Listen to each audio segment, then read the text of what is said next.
lien avec l'Orchestre de Paris, il est intéressant et il est assez particulier parce que j'ai joué avec l'Orchestre de Paris pour la première fois, je pense que ça devait être, c'était le concerto du TIE avec Christoph Eschenbach dans cette salle.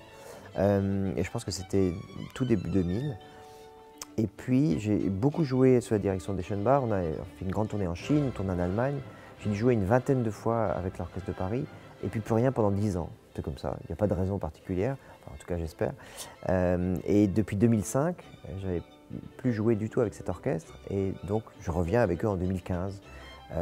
C'est drôle parce que c'est pile 10 ans, c'est un hasard certainement. Et je vais jouer avec eux effectivement le concerto de Bruch en mai avec Paavo Järvi avec lequel j'ai joué avec d'autres orchestres. Et on va l'enregistrer avec la symphonie espagnole de Lalo. Donc je suis très heureux, c'est un orchestre que j'aime beaucoup, dont je connais quasiment tous les membres parce que c'est beaucoup renouvelé aussi, il y a beaucoup de musiciens avec lesquels j'étais au conservatoire. Et ça fait partie bien sûr des grandes formations parisiennes et européennes. En parlant du concerto de Bruch, souvent on dit il est après Brahms dans le dictionnaire. Ce qui n'est pas très sympathique parce que Bruch est un compositeur éminemment respectable, qui est peu connu finalement, à part ce concerto qui est le tube.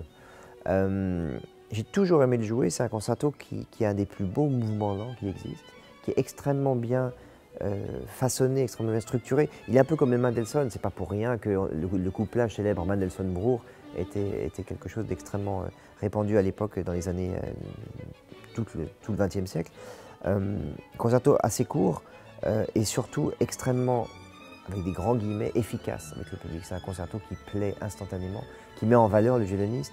On n'est jamais couvert, on est à découvert, mais on est en même temps, on est vraiment mis en avant dans le noble sens du terme. C'est vraiment le concerto pour violon romantique par excellence.